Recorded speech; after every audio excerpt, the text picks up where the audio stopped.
Assalamualaikum warahmatullahi wabarakatuh. Salam sehat dan salam sukses buat Bapak dan Ibu semua. Bapak dan Ibu, pada video kali ini kita coba akan membahas bagaimana usul penetapan angka kredit atau AK bagi PNS baru angkatan 2019 atau tahun 2020 pada kinerja BKN. Karena Bapak dan Ibu ada berbeda perlakuan untuk yang angkatan 2019-2020 ketika Bapak dan Ibu akan mengusulkan penetapan angka kredit. Untuk itu, simak penjelasannya berikut ini. Bapak dan Ibu, seperti biasa, apabila kita ingin mengusulkan angka kredit, penetapan angka kredit pada kinerja BKN, untuk yang angkatan 2019-2020 itu tidak perlu lagi membuat pak integrasi. Jadi yang angkatan 2019 itu tidak 2020 itu tidak perlu membuat pak integrasi. Kecuali misalkan angkatan 2019 memiliki pak akhirnya itu sebelum tahun 2022. Maka wajib membuat pak integrasi. Contoh misalkan ada angkatan CPNS tahun 2019 diangkat jabatan fungsionalnya itu bulan Juli tahun 2022 misalkan. Itu wajib membuat pak integrasi untuk menghitung 6 bulan sisa dari penilaiannya. Nah, saya sampaikan tadi berbeda perlakuannya, tidak perlu lagi mengklik tambah pak 2022. Langsung saja di sini nanti akan muncul, Bapak Ibu masuk ke menu angka kredit, ya, klik menu angka kreditnya, lalu kemudian klik tambah, ya, klik tambah. Nanti ketika kita klik tambah, muncul buat pak di sini. Ada menu buat pak. Nah, langkah yang harus Bapak Ibu lakukan, silakan diklik tahunnya, tahun tahun SKP-nya, tahun 2023.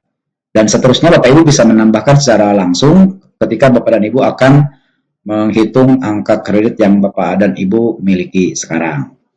Kemudian Bapak dan Ibu silakan diklik SKP-nya, klik SKP, kemudian periode penilaiannya, di sini ada periode penilaiannya kapan, klik periodenya, kemudian di sini juga akan muncul data pegawai.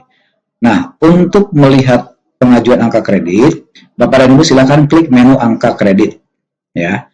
Akan diperoleh data ketika Bapak dan Ibu sudah dinilai oleh atasan langsung. Ketika Bapak Ibu predikatnya baik, maka persentase predikat kinerjanya itu 100% dan koefisiennya 12,5. Nanti akan dijelaskan secara lengkap pada slide berikutnya. Nah, Bapak dan Ibu, di sini muncul 6/12. Dari mana angka 6? Angka 6 ini didapat dari ketika Bapak Ibu mendapatkan Japung ahli pertama pada bulan Juli tahun 2023. Jadi ketika Bapak dan Ibu baru mendapatkan jabatan fungsionalnya itu tahun Juli 2023, maka penghitungan SKP-nya itu dimulai dari Juli sampai dengan Desember 2023. Untuk yang 1 Januari ke Juni itu tidak dihitung. Kenapa? Karena belum memiliki jabatan fungsional. Jadi penghitungannya kenapa 6? Di sini karena Bapak dan Ibu baru mendapatkan jabatan fungsionalnya pada bulan Juli. Ini mungkin berbeda dengan pegawai yang lain. Apabila misalkan mendapatkan jabatan fungsionalnya per Januari, maka hitungannya pasti per 12/12. Jadi sekali lagi angka 6 ini diperoleh dari TMT semenjak Bapak dan Ibu menerima SK jabatan fungsional. Karena jabatan fungsionalnya itu didapatkan pada bulan Juli tahun 2023, kemudian per 12 itu untuk yang periode tahunan kali 100%. Kenapa 100%? Karena Bapak Ibu dinilai oleh atasan langsungnya predikatnya baik. Berbeda kalau seandainya misalkan sangat baik, ya. Nah, nanti akan dijelaskan pada slide berikutnya seperti apa kalau sangat baik. Kemudian dikali 12,5, dari mana 12,5 koefisien angka kredit tahunan untuk yang golongan jabatan fungsional guru ahli pertama itu 12,5. Maka diperoleh angka kredit perolehan untuk kenaikan pangkat 6,25, sementara kebutuhannya 50. Angka kredit perolehan untuk kenaikan jabatan itu 6,25, sementara kebutuhannya 100. Nah, berarti dengan kata lain, Bapak dan Ibu, ini belum bisa diusulkan untuk kenaikan pangkat maupun kenaikan jenjang jabatan. Nah, lalu silakan diisi lokasi penandatangannya sesuai dengan kabupaten kota Bapak dan Ibu, lalu kemudian masukkan tanggal SK-nya. Nah, di sini peruntukan pengajuan angka kredit. Jika pengajuan tidak dilakukan di akhir tahun, maka harus memilih apakah untuk kenaikan pangkat dan atau untuk kenaikan jabatan. Lihat dulu di sini Bapak dan Ibu, apakah sudah memenuhi atau belum. Jika belum memenuhi, maka dua kotak ini tidak perlu dicentang, ya. Lalu kemudian klik OK.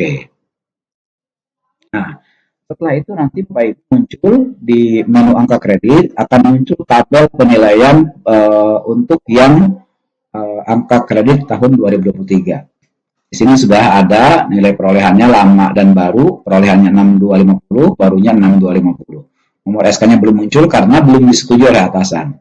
Nah, langkah yang harus Bapak Ibu lakukan adalah, di sini kan statusnya draft. Selanjutnya adalah klik aksi, kemudian klik ajukan. Setelah itu nanti akan disetujui oleh atasan dan akan terlihat berapa kebutuhannya, apakah Bapak Ibu dapat dipertimbangkan atau belum dapat dipertimbangkan.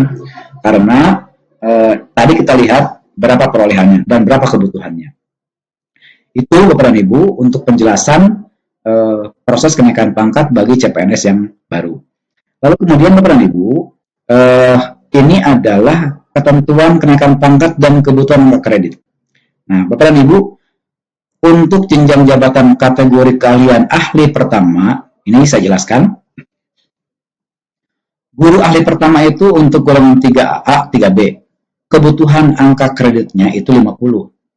Nah, kalau seandainya Bapak Ibu mau naik pangkat dari golongan 3A ke 3B, yang pertama kebutuhannya itu terlihat di sini 50. Kemudian Bapak Ibu, apabila Bapak Ibu naik pangkat dari 3A ke 3B, sesuai ketentuan ini, maka tidak perlu ikut uji kompetensi.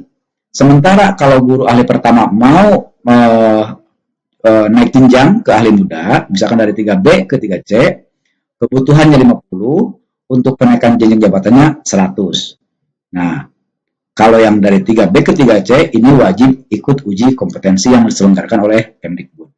Begitu selanjutnya dari muda ke madya maupun dari madya ke utama. Di sini tabel kebutuhannya.